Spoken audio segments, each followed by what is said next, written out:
Breaking news mga kababayan, bagong batas sa Afghanistan, mga babae, mas mababa na sa mga hayop.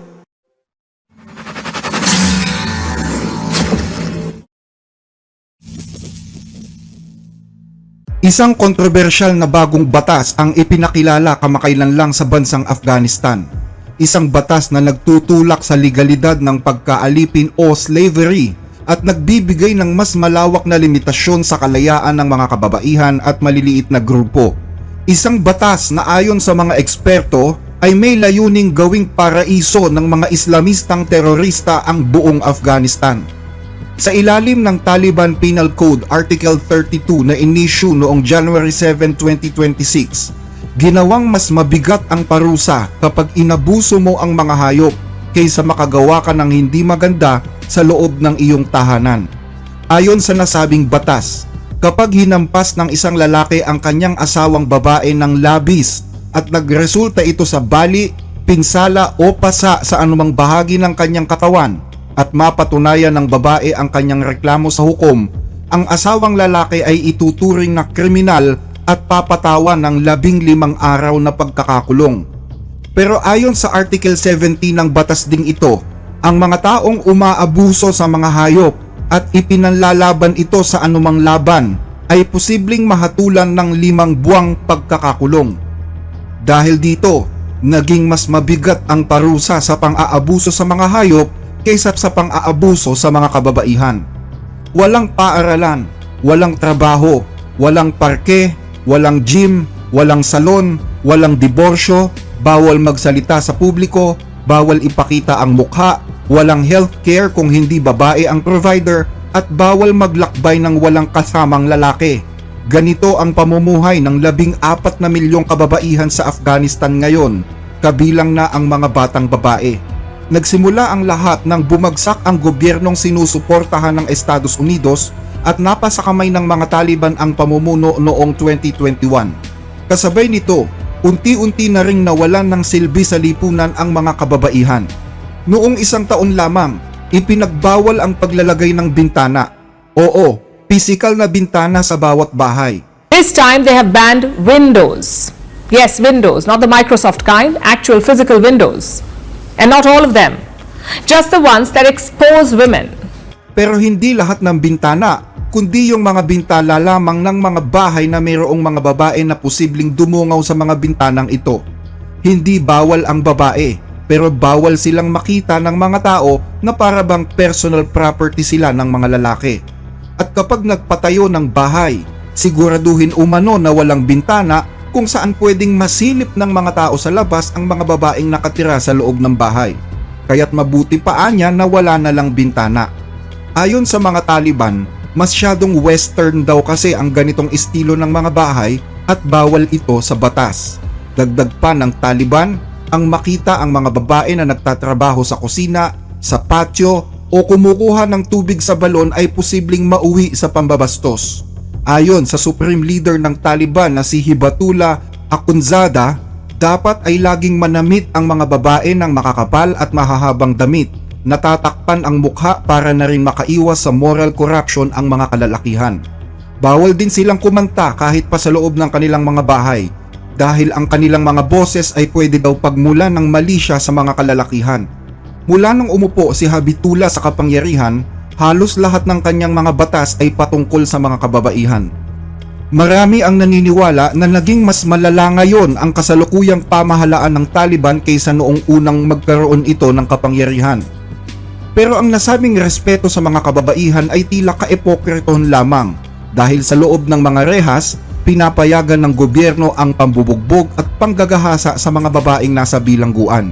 Malinaw ang mensahe ng mga bagong batas na ito sa hierarkiya ng Taliban. Mas kaunti ang proteksyon para sa mga kababaihan kaysa sa mga hayop. Ayon sa grupong Women Beyond Borders, isa pang layunin nito ay gawing vulnerable ang mga kababaihan at ituon ang lahat ng atensyon sa mga kalalakihan. Isang sistema na lalo pa umanong nagpapalakas sa kultura ng karahasan sa loob ng tahanan.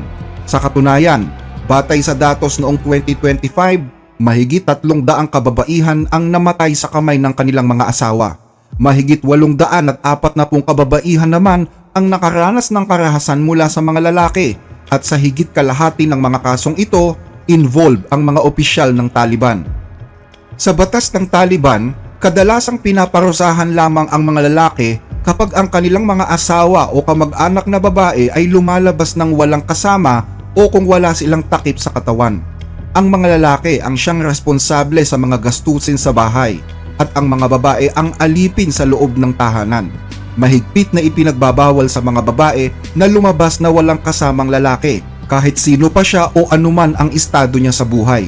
Sa ganung klase ng lipunan, masyado akong ibinaba at naging kahiya-hiya na kailangan ko pang bayaran ang kapitbahay ko para payagan yung kanilang 4 na taong gulang na anak na lalaki para lang samahan ako sa grocery. Dahil ba sa mata ng Taliban, mas angat ang isang 4 na taong gulang na bata kaysa sayo na isang babaeng hukom? Oo, ganun nga. Ayon sa datos ng United Nations Development Program or UNDP, 85% ng mga mamamayan sa Afghanistan ay nabubuhay lamang ng mas mababa sa $1 kada araw. 69% naman ang walang tiyak na kabuhayan at 6% lamang ng kabuuang populasyon ng mga kababaihan ang may hanap buhay. Halos lahat ng mga kababaihan sa Afghanistan ay niwala man lang daw pambili ng sanitary pads para sa kanilang buwanang dalaw. Wala silang pera kahit man lang pambili ng kanilang basic na pangangailangan. Dahil dito, nagkakaroon tuloy ng kapangyarihan ang mga kalalakihan na abusuhin at maltratuhin ang mga kababaihan sa loob ng kanilang tahanan, lalo na't nasa kanila kung gusto nilang bilhin o hindi ang mga pangangailangan ng kanilang mga babae. Mahina ang ekonomiya ng bansa at hindi pantay-pantay ang kita ng mga manggagawa at ito ang lalo pang nakakadagdag sa mahirap na kalagayan ng mga babae para manghingi pa ng pera sa kanilang mga asawa. At dahil tahimik na nilalabanan ng Taliban ang paggamit ng contraception, lalo pang nadadagdagan ang bibig na pinapakain sa loob ng isang pamilyang hirap na ang kalagayan. Sa katunayan, ayon sa datos noong 2023, halos wala ng contraception na available sa bansa. Isang doktor din ang nagsabi sa isang interview sa CNN na pinagbantaan daw siya ng mga Taliban kung ipagpapatuloy niya ang pagbibigay ng mga birth control. Dahil dito, tumataas ngayon ang bilang ng mga kaso ng abortion kada araw. Ayon pa sa WBB, tila nagmimistulang makinang pangluwal tuloy ang mga kababaihan. Aanakan at pagkatapos ay ipapalaglag kung tila hindi kayang buhayin ang bata. Sa kasalukuyan, may 10 health workers sa bawat 10,000 tao sa Afghanistan. Ayon sa National Center of Biotechnology Medicine, malayong-malayo ito sa pamantayan ng World Health Organization na 44 health workers sa bawat 10,000 katao. Pero dahil 2.2 milyon na mga kabataang babae ang hindi na pinayagan ng pamahalaan doon na makapag-aral, inaasahan na magkakaroon din ng kakulangan ng mga nurse, doktor at komadrona sa mga susunod na henerasyon. At sa kabilang banda, karamihan naman sa mga babaeng health workers gaya ng mga doktor at nurse ay nahaharap din sa problema sa mga Taliban dahil yan sa hindi nila pagsusuot ng burka, hindi pagtatakip ng mukha at kawalan ng lalaking nakabantay sa kanila. Kaya naman karamihan sa mga doctors at nurse na mga babaeng ito ay hinaharas at itinataboy pa sa mismong institusyon na kanilang pinagtatrabahuan. Yun namang naglalakas loob manatili sa kanilang trabaho ay may lalaking chaperon at sumusunod sa ipinag-uutos na kasuotan pero mababa ang sahod kumpara sa mga lalaking empleyado. Naging kapansin-pansin ang epekto ng ganitong sistema nang minsang yanigin ng isang malakas na lindol ang Afghanistan noong 2025 kung saan kulang na kulang ang mga rescue at health personnel na pwedeng tumulong sa mga napinsala. Dahilan kung bakit marami sa mga bangkay ang hindi na nahukay at marami ang hindi na nailigtas. Base naman sa kwento ni Susan Ferguson, UN Women's Special Representative para sa Afghanistan, may ilang mga lugar daw na naapektuhan ng lindol na ito ang nagkaroon ng mga problema sa pag-rescue dahil may kultura sila na hindi dapat hawakan ng mga lalaki ang mga babae at may mga lalaki na ayaw talagang humawak sa mga babae kaya naging imposible tuloy ang pagre-rescue. Matapos ang lindol, kalunos-lunos na tagpo ang bumulaga sa kanila. Ayon kay Ferguson, maraming pamilya ang wala man lang matirhan kahit tolda. Wala man lang magamit na basahang pamuna sa kanilang mga sarili. Napakatindi din ang taglamig sa ilang lugar sa Afghanistan. May niebe na may kasamang pag-ulan at pagbaha. Maraming bata at mga ina ang namamatay, maraming sugatan at kulang na kulang naman ang response ng pamahalaan. Maliban dito'y kulang din ang tulong na dumadating kahit sa mga lugar na sinuwerteng mabigyan ng tulong dahil kumukuha daw ng porsyento ng ayuda ang mga Taliban para sa kanilang sarili at sa kanilang mga sundalo. Karamihan kasi sa mga Taliban ay hindi marunong umintindi sa kalagayan ng iba at ng lipunan dahil hindi naman sila edukado at walang malay sa mga ganitong bagay. Ang alam lang nila ay kung papaanong bumaril. Nang maagaw ng mga Taliban ang kapangyarihan noong 2021, nangako sila na igagalang daw ang karapatan ng mga kababaihan ayon sa itinatakda ng Sharia law. Pero marami ang hindi naniniwala dito. Isa kang napakatapang na babae kung magsasalita ka ng tungkol sa iyong karapatan tulad ng babaeng ito. Gusto naming mabuhay bilang isang buhay na nilalang, bilang isang marangal na nilalang, at hindi bilang isang preso sa isang sulok ng bahay.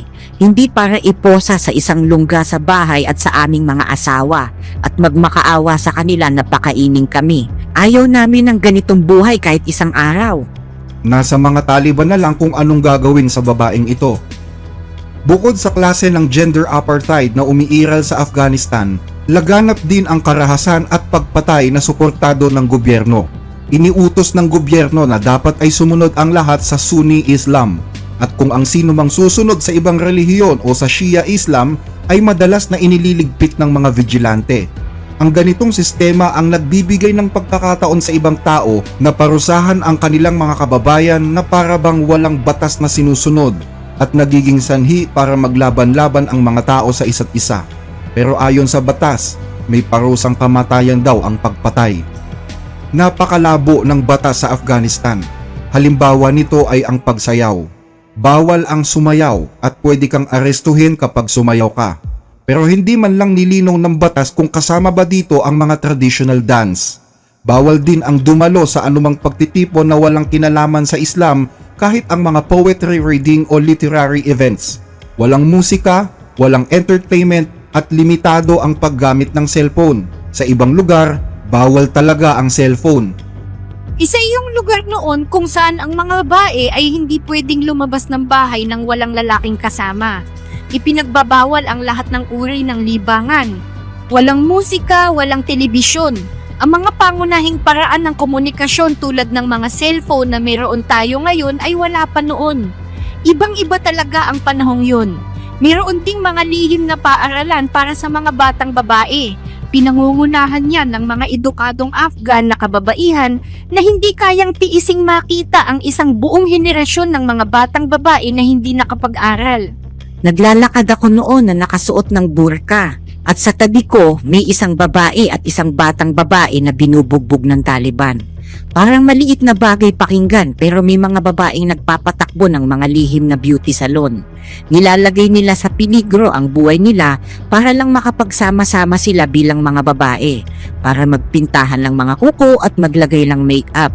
Parang walang kwenta o mababaw tingnan, parang katawa-tawa pa nga. Pero sabi sa akin ng isa sa mga babae, alam mo, ito yung paraan namin para magprotesta. Pero ang lubos na pinangangambahan ng lahat ay pinapayagan ng Taliban na magtayo ng mga base at kampo ang iba't ibang mga grupong terorista sa bansa. At numero unong nagdudusa sa ganitong sistema ang mga kababaihan. Napakaraming mga kwento ang lumalabas ngayon. Sasabihin ko sa iyo, may ilang mga extremist group mula sa Middle East at Asia ang dumadagsa sa Afghanistan dahil pinangakuan sila na bibigyan sila ng mga babae at mga batang babae bilang property. May mga babaeng hinahatak na lang at inilalagay sa mga kabaong para ipuslit sa mga karatig bansa para gawing alipin.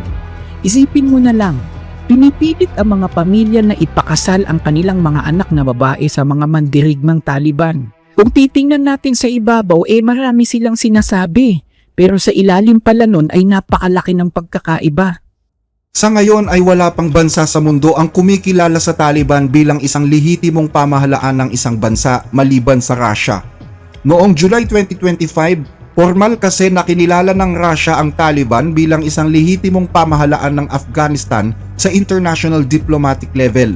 Tinanggap ng Russian Foreign Ministry ang credential ng Taliban appointed ambassador at tinanggal din ng Russia ang Taliban sa listahan ng mga teroristang grupo. bago ang nasabing pagkilala. Noon ay kasagsagan kasi ng gera ng Israel at Iran kung saan nanganganib na bumagsak ang rehime na pinamumunuan ni Ali Khamenei. Posibleng ginawa ito ng Russia para huwag mawala ang kanilang impluensya sa mga bansang Muslim at sa Central Asia.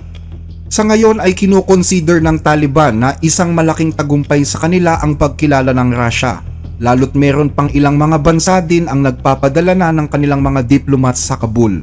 Pero habang nagdidiwang ang mga pinunong Taliban, tila simbolo naman ito ng pagkatalo sa mga kababaihan. Baka pwedeng humiling sa inyo ng like sa ating mga video, lalo na po kung nagugustuhan ninyo ang ating mga talakayan. Malaking tulong po ito hindi lang sa ating channel kundi maging sa mga kababayan nating sinusuportahan nito. Maraming salamat po mga ka-blessed.